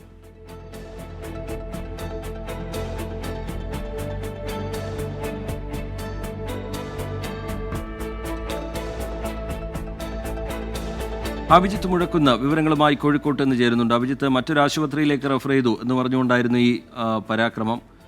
ഇതിൽ ഒരാൾ പിടിയിലായിട്ടുണ്ട് എന്നാണ് മനസ്സിലാക്കുന്നത്. കൂടുതൽ പേരെ പിടികൂടുന്നത് സംബന്ധിച്ച്, പിടിയിലാവുന്നത് സംബന്ധിച്ച് എന്തെങ്കിലും വിവരങ്ങൾ പോലീസ് പറയുന്നുണ്ടോ അഭിജിത്ത്? TK, ഈ പരിക്കു പറ്റിയ ആളെ കൂടാതെ 2 പേർ കൂടിയാണ് ഈ ആശുപത്രിയിലേക്ക് എത്തിയത്. അതിൽ ഒരാളുടെ അറസ്റ്റ് രേഖപ്പെടുത്തിയിട്ടുണ്ട്. മറ്റേയാൾ അവിടെ നടന്ന ഈ സംഘർഷത്തിനിടെ പരിക്കു പറ്റിയ ആശുപത്രിയിലാണ്. അതിനുശേഷം അയാളുടെ അറസ്റ്റ് രേഖപ്പെടുത്തുമെന്ന് പോലീസിൽ നിന്ന് നമുക്ക് മനസ്സിലാക്കാൻ കഴിയുന്നു. ഇന്നലെ കടലുണ്ടി TMH ആശുപത്രിയിൽ നടന്ന ആക്രമണത്തിന്റെ ദൃശ്യങ്ങളാണ് ഇപ്പോൾ പുറത്തു വന്നിട്ടുള്ളത്. അതിൽ നമുക്ക് കാണാം, ഈ വീൽ ചെയറിൽ ഇരുന്നു കൊണ്ട് ഒരാളെ ഉള്ളിലേക്ക് കൊണ്ടുവരികയാണ്. അത് ഈ പരിക്ക് പറ്റിയ അൻസിലാണ്. വാഹനാപകടത്തിലാണ് അൻസിലിന് പരിക്ക് പറ്റുന്നത്. തുടർന്ന് അയാളുമായി ഈ സുഹൃത്തുക്കൾ, അയാളുടെ തന്നെ സുഹൃത്തുക്കൾ 2 പേർ ഈ TMH ആശുപത്രിയിൽ എത്തുന്നു. അതിനുശേഷം അവിടെ നിന്ന് ഇയാളെ കോഴിക്കോട് മെഡിക്കൽ കോളേജ് ആശുപത്രിയിലേക്ക് റെഫർ ചെയ്തതാണ് ഇവരെ പ്രകോപിതരാക്കിയത്. ഇവിടെ തന്നെ ചികിത്സ നൽകണം എന്ന് പറഞ്ഞുകൊണ്ടാണ് വലിയൊരു ആക്രമണം അവിടെ അഴിച്ചുവിട്ടത്. നമുക്ക് ആ CCTV ദൃശ്യങ്ങളിൽ കാണാം. അവിടെ ചെറിയൊരു വാക്കേറ്റം ഉണ്ടാകുന്നു. അതിനുശേഷം റിസപ്ഷന്റെ അടുത്തേക്ക് വന്ന് കൈകൊണ്ട് ഈ റിസപ്ഷന്റെ ചില്ല് ഇടിച്ചു പൊളിക്കുന്നത് നമുക്ക് ആ ദൃശ്യങ്ങളിൽ കാണാം. അവിടെ ഉണ്ടായിരുന്ന ആശുപത്രി ജീവനക്കാരെയും ഈ സംഘം മർദ്ദിക്കുന്നുണ്ട്. അതിൽ 4ഓളം പേർക്ക് പരിക്ക് പറ്റിയിട്ടുണ്ട്. നിലവിൽ അവരും ചികിത്സയിൽ തുടരുകയാണ്. ഏതായാലും ഈ സംഭവത്തിൽ ഈ ആശുപത്രി സംരക്ഷണ നിയമം ഉൾപ്പെടെ ചേർത്ത് ഇവർക്കെതിരെ കേസെടുത്തിട്ടുണ്ട്. അതിൽ ഒരാളുടെ അറസ്റ്റ് രേഖപ്പെടുത്തിയിട്ടുണ്ട്. ഉഫൈദ് എന്നാണ് അയാളുടെ പേര്. മറ്റേയാളുടെ അറസ്റ്റും ഉടൻ തന്നെ രേഖപ്പെടുത്തുമെന്നാണ് നമ്മൾ മനസ്സിലാക്കുന്നത്. ശരി, അഭിജിത്ത് മുഴക്കുന്നു കോഴിക്കോട്ട് എന്ന വിവരങ്ങൾ നൽകുകയായിരുന്നു. AIADMKയുമായുള്ള സഖ്യസാധ്യതയ്ക്ക് വഴിയൊരുങ്ങിയതോടെ അണ്ണാമലയെ സംസ്ഥാന അധ്യക്ഷ സ്ഥാനത്ത് നിന്ന് മാറ്റാൻ BJP. അണ്ണാമലയെ മുൻനിർത്തി തെരഞ്ഞെടുപ്പിനെ നേരിടാൻ കഴിയില്ല എന്ന് AIADMK general secretary Edappadi Palaniswami അമിത്ഷായെ അറിയിച്ചിരുന്നു. പാർട്ടിയിലെ എതിർപ്പുകൾ മറികടന്ന് മുന്നേറിയ അണ്ണാമലയ്ക്ക് ഒടുവിൽ AIADMKയുടെ വിലപേശൽ തിരിച്ചടിയാവുകയാണ്. ലോക്സഭാ തെരഞ്ഞെടുപ്പിന് മുൻപ് വഴിപിരിഞ്ഞ BJPയുമായി അടുത്ത നിയമസഭാ തെരഞ്ഞെടുപ്പിൽ സഹകരിക്കണമെങ്കിൽ അണ്ണാമലയെ മാറ്റി നിർത്തണമെന്നാണ് AIADMK മുന്നോട്ട് വെച്ച ഉപാധി. പാർട്ടി ജനറൽ സെക്രട്ടറി എടപ്പാടി പളനിസ്വാമി അമിത്ഷായെ കണ്ടപ്പോൾ പ്രധാനമായി ഉന്നയിച്ചൊരാവശ്യം ഇതായിരുന്നു. AIADMK TVK അധ്യക്ഷൻ വിജയുമായും ചർച്ച നടത്തുന്നുണ്ട്. ഇത് തിരിച്ചറിഞ്ഞ് സഖ്യമില്ലാതെ മുന്നോട്ടു പോകാനാകാത്ത BJP AIADMKയുടെ ആവശ്യം അംഗീകരിച്ചതായാണ് വിവരം. അണ്ണാമലയെ അമിത്ഷാ തന്നെ കാര്യങ്ങൾ ധരിപ്പിച്ചു. ജാതി സമവാക്യങ്ങൾ കൂടി കണക്കിലെടുത്ത് നയനാർ നാഗേന്ദ്രനെയോ എൽ മുരുകനെയോ അധ്യക്ഷനാക്കിയേക്കും. തമിഴ്നാട് BJPയുടെ മുഖമായിരുന്ന അണ്ണാമലയെ നീക്കിയാൽ ദേശീയതലത്തിൽ മറ്റ് ചുമതലകൾ നൽകാനാകും കേന്ദ്ര നേതൃത്വത്തിന്റെ തീരുമാനം. 24 ചെന്നൈ. അന്തരിച്ച flowers family club 24 connect Idukki ജില്ലാ കോർഡിനേറ്റർ വിൻസെന്റ് ജേക്കബിന്റെ മൃതദേഹം സംസ്കരിച്ചു. തൊടുപുഴ മൈലക്കൊമ്പ് സെന്റ് തോമസ് ഫെറോന പള്ളിയിലായിരുന്നു ചടങ്ങുകൾ. കരൾ സംബന്ധമായ രോഗത്തെ തുടർന്ന് മാർച്ച് 27-നാണ് വിൻസെന്റ് ജേക്കബ് അന്തരിച്ചത്. 24 connect regional coordinator Santhosh Sivadas, Idukki ജില്ലാ കോർഡിനേറ്റർ സുജ ജോസഫ്, താലൂക്ക് കോർഡിനേറ്റർമാർ എന്നിവർ സംസ്കാര ചടങ്ങിൽ പങ്കെടുത്തു. മുത്തൂറ്റ് മിനി ഫിനാൻസിയേഴ്സിന് ICRAയുടെ A സ്റ്റേബിൾ റേറ്റിംഗ്. സുസ്ഥിര വളർച്ചയിലും സാമ്പത്തികം മെച്ചപ്പെടുത്തുന്നതിലും ശ്രദ്ധ കേന്ദ്രീകരിക്കാനുള്ള പ്രതിബദ്ധതയ്ക്കുള്ള അംഗീകാരമാണിതെന്ന് Muthoot mini financiers managing director Mathew Muthoot പറഞ്ഞു. സ്ഥിരതയുള്ള സാമ്പത്തിക പ്രകടനത്തിന്റെയും മികച്ച ആസ്തി നിലവാരത്തിന്റെയും പ്രതിഫലനമാണിത്. 2025 സാമ്പത്തിക വർഷത്തിന്റെ അവസാനത്തോടെ മുത്തൂറ്റ് മിനി ഫിനാൻസിയേഴ്സ് കൈകാര്യം ചെയ്യുന്ന ആകെ ആസ്തികൾ 4200 കോടിയിലെത്തുമെന്നാണ് പ്രതീക്ഷിക്കുന്നത്. പ്രവർത്തന മികവും സാങ്കേതിക വിദ്യയും കഴിവുകളിലുമുള്ള തന്ത്രപരമായ നിക്ഷേപത്തിന്റെ ബലമാണെന്ന് Muthoot mini financiers CEO PE Mathai പറഞ്ഞു. നോക്കാമിനി IPL വിശേഷങ്ങൾ.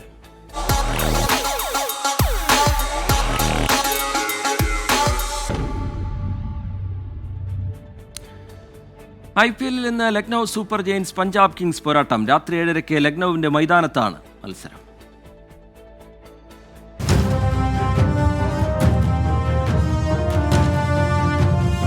ലക്നൗ ഏകാന സ്റ്റേഡിയം ഇന്ന് നിന്ന് കത്തും. സീസണിൽ വെടിക്കെട്ട് ബാറ്റിംഗ് കൊണ്ട് ത്രസിപ്പിച്ച 2 ടീമുകൾ മുഖാമുഖമെത്തുന്നു. ആതിഥേയരായ ലക്നൗ സൂപ്പർ ജയൻസും പഞ്ചാബ് കിങ്സും.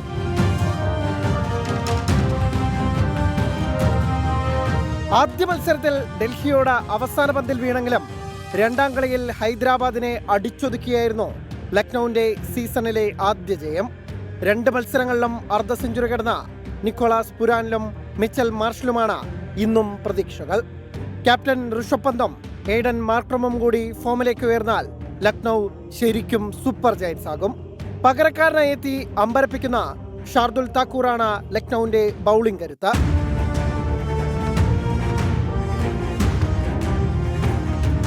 ശ്രേയസ് അയ്യർ നായകനായെത്തിയ ആദ്യ കളിയിൽ തന്നെ പഞ്ചാബിന്റെ പവർ അറിഞ്ഞു ആരാധകർ. ശശാങ്ക് സിംഗിന്റെ പവർഫുൾ ഫിനിഷിംഗും ഗുജറാത്തിനെതിരായ ജയത്തിൽ നിർണായകമായി.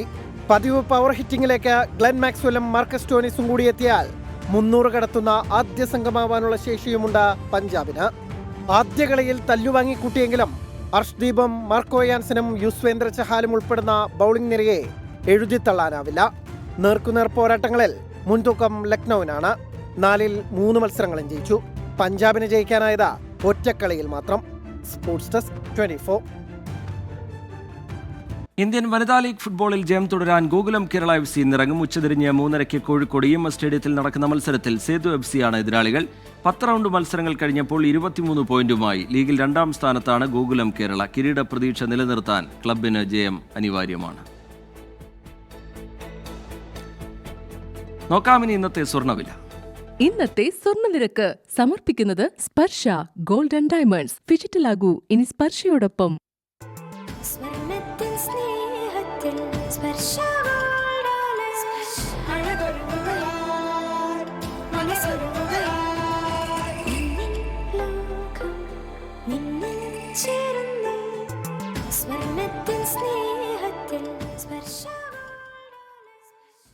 വാർത്താമഴയുടെ സമയം ഇവിടെ പൂർത്തിയാവുകയാണ്. ഇനി